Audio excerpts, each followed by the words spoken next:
Yeah, this is as sophisticated as we can get. Is this tablecloth too much? Hello everyone, back again with another whiskey episode, unnamed, soon to be named. Aaron's behind the camera today, so wait for the camera. Oh, wow. But he's just back there to give me something to look at rather than staring at my camera phone. You have no idea what we're doing right now, do you? None whatsoever. Okay, so we are going to be engaging in science. What I have here is a collection of scotches. I was going to do this anyway. I figured I'd throw the camera on because I'm going to talk through it as I go, and it might be good as an educational episode. A short one, very short one. So what we're going to do is we're going to make our own special Scotch blend and make a cheaper Scotch taste like a fancier Scotch. And so what we're going to do here, we're going to apply the triangle blending method. So we're going to have a base, we're going to have a really approachable, mild Scotch as a base, and then we're going to fill it in a little bit with a kind of a mid-range, and then we're going to hit it with an injection of paste and sprinkle in some pepper and smoke on the top of that. So I've got Speyburn 10 here, which is like a really, I think it's like $30. There's really not much to it. It's a Speyside Scotch.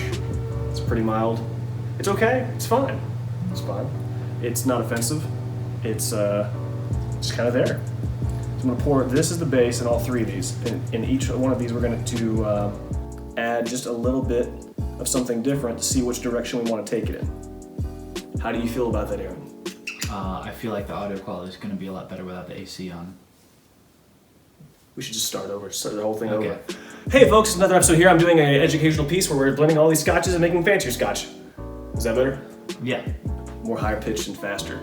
So I learned by watching back the last episode. I talk faster than I think I do on camera. So I'm gonna slow it down.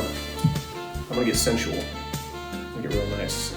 Aaron's absolutely deadpanning me right now. I'm like, this. I don't know if this is gonna hit. The magic of editing can make anything funny. Mm-hmm. So I'm very excited about this because I've wanted to do this for a minute, and I have a bunch of scotches that are kind of on the lower side of the bottle.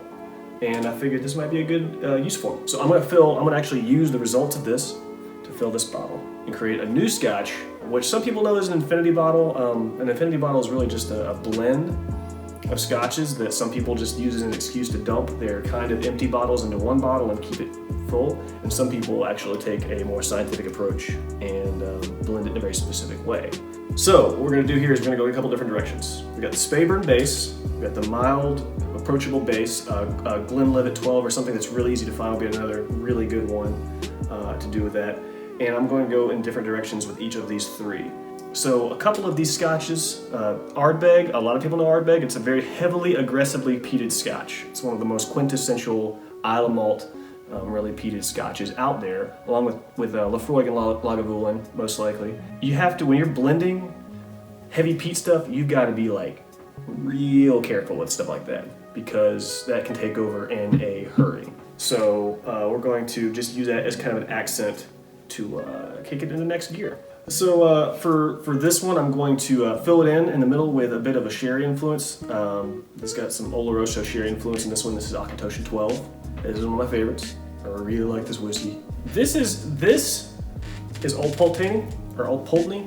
I say Old Pulteney. Again, I don't know. I gotta call somebody from Scotland to figure this out. So Old Pulteney 12. This and Talisker are probably my favorite Scotches. These are really good. I really like these. This one's really approachable. This one's got a little bit more challenge, but they're both really good. So I think I'm gonna line these three up.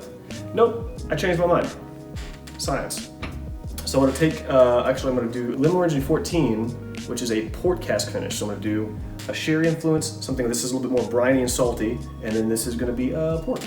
So we're gonna do a little bit of pop of each of these, and then we're gonna toast it off at the top with something at the end there. Actually, no, I changed my mind again. I'm not gonna waste a 14-year-old Scotch. Are you crazy? Why would you suggest that, Aaron? I changed my mind. I'm gonna use for this third option, I'm gonna use the Naked Grouse. I love this bottle. It's just a clear bottle with basically an engraved grouse in there. It's a naked bottle with a grouse, hence the name. And this is already a blended whiskey. There's nothing wrong with it. I recommend getting a bottle of this. It's a blend of 3, I believe. Glen Turret, Macallan, and Highland Park. So, I'm gonna do a little splash of this in each of these and just see what we got. I'll take a listen to this just to get a baseline.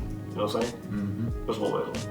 Yeah, that's all just like peaches and pear and like it's pretty, tastes a little vanilla, honey. It's fine.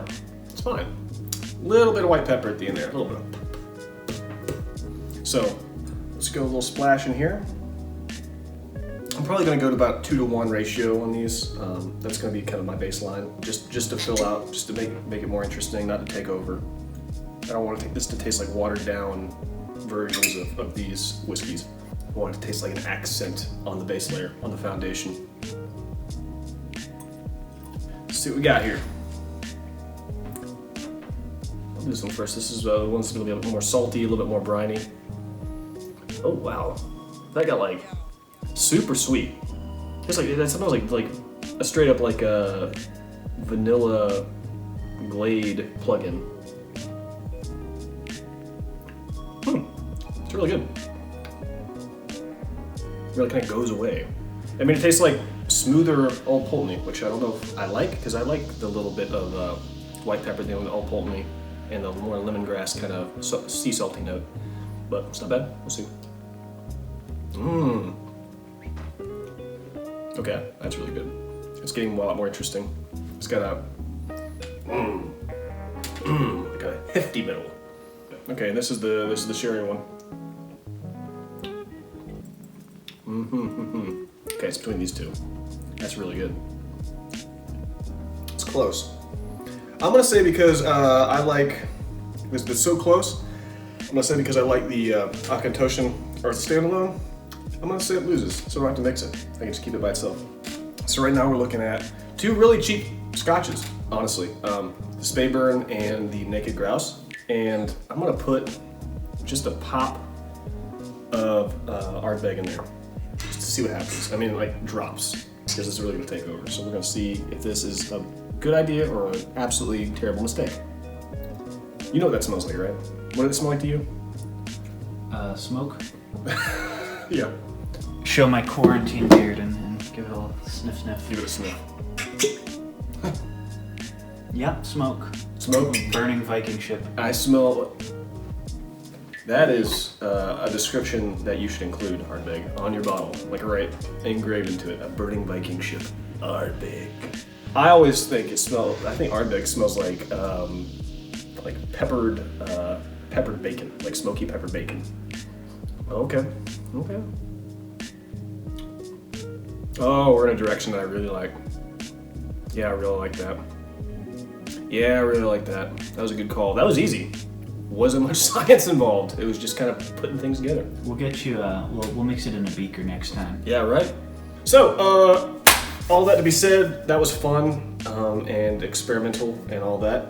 Play around with it. Get a cheap, affordable, easy to find whiskey, and just have some glasses set out and use some things with a little bit more character to fill in the middle. Like I said, I did 2 parts to 1 part, so I did, the base is, if you want to say like a 2-ounce pour.